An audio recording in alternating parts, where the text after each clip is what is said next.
الشیطان الرجیم بسم اللہ الرحمن الرحیم۔ سرمایہ حیات ہے سیرت رسول کی، فلاح کائنات ہے سیرت رسول کی، بنجر دلوں کو آپ نے سیراب کر دیا، ایک چشمہ صفات ہے سیرت رسول کی۔ جناب صدر معزز و محترم اساتذہ کرام، مہمانان گرامی اور میرے ہم مکتب ساتھیوں، السلام علیکم۔ آج مجھے جس موضوع پر لب کشائی کرنے کا موقع ملا ہے اس کا عنوان ہے محبت رسول صلی اللہ علیہ وآلہ وسلم، سیرت النبی کی روشنی میں۔ اللہ تعالیٰ نے قرآن کریم میں ارشاد فرمایا، قل ان کنتم تحبون اللہ فاتبعونی یحببکم اللہ ویغفر لکم ذنوبکم واللہ غفور رحیم۔ آپ خاتم النبیین صلی اللہ علیہ وآلہ وسلم فرما دیجئے، اگر تم اللہ سے محبت کرتے ہو تو میری اتباع کرو، اللہ تمہیں اپنا محبوب بنا لے گا اور وہ تمہارے لیے تمہارے گناہوں کو بخش دے گا، بے شک اللہ بڑا بخشنے والا نہایت رحم فرمانے والا ہے۔ اس آیت کریمہ سے ہمیں معلوم ہوتا ہے کہ ایمان کی اولین شرط حضور نبی کریم خاتم النبیین صلی اللہ علیہ وآلہ وسلم کی محبت ہے۔ محبت رسول صلی اللہ علیہ وآلہ وسلم کے بغیر انسان کامیاب نہیں ہو سکتا۔ اللہ تعالیٰ اور حضور علیہ السلام کی محبت دونوں لازم و ملزوم ہیں۔ محبت رسول صلی اللہ علیہ وآلہ وسلم کے بغیر انسان معرفت الہی حاصل نہیں کر سکتا۔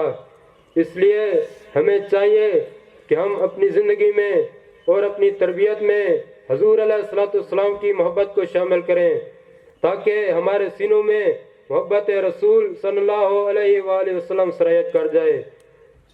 حضور علیہ السلام کی محبت کی ایک مثال یہ ہے کہ حضرت اسماء بنت ابی بکر رضی اللہ تعالیٰ عنہا نے ایک مرتبہ ایک جبہ نکالا اور اپنے غلام سے فرمایا کہ یہ جبہ حضور نبی کریم خاتم النبیین صلی اللہ علیہ وآلہ وسلم کا ہے، جو کہ حضرت عائشہ رضی اللہ تعالیٰ عنہا کے وصال تک ان کے پاس رہا اور اب یہ میرے پاس آ گیا ہے۔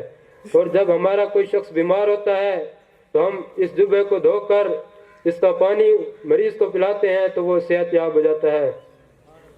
اللہ تعالیٰ نے قرآن کریم میں حضور علیہ السلام کا مقام سورۃ توبہ میں یوں بیان فرمایا، هو الذی ارسل رسولہ بالہدی ودین الحق لیظہرہ علی الدین کلہ ولو کرہ المشرکون۔ وہی ہے جس نے اپنے رسول کو ہدایت اور دین حق کے ساتھ بھیجا تاکہ وہ اسے ہر دین پر غالب کر سکے، خواہ مشرکین کو کتنا ہی ناگوار گزرے۔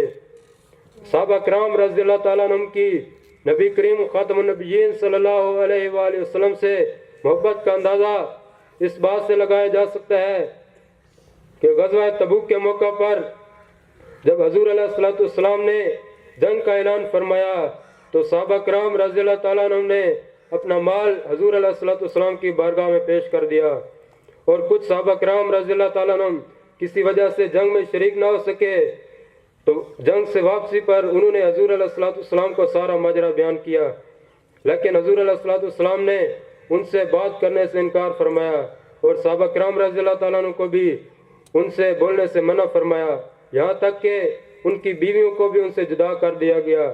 اسی دوران روم کے بادشاہ ہرقل نے انہیں خط لکھا کہ تمہارے راہبر نے تمہیں چھوڑ دیا ہے، اگر تم ہمارے پاس آ جاؤ تو ہم تمہیں بہت کچھ دیں گے، لیکن انہوں نے وہ خط پھاڑ دیا۔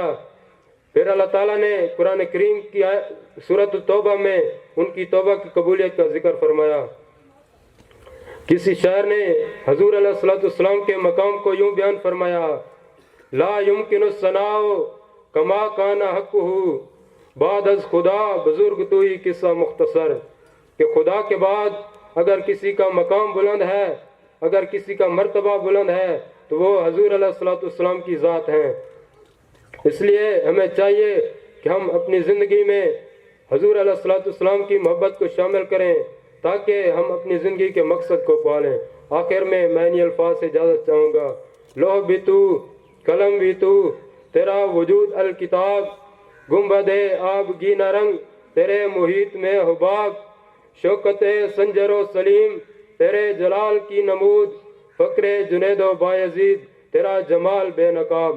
یا رسول اللہ صلی اللہ علیہ وآلہ وسلم، شوق تیرا اگر نہ ہو میری نماز کا امام، میرا قیام بھی حجاب، میرا سجود بھی حجاب۔ آپ کی توجہ کا بہت شکریہ۔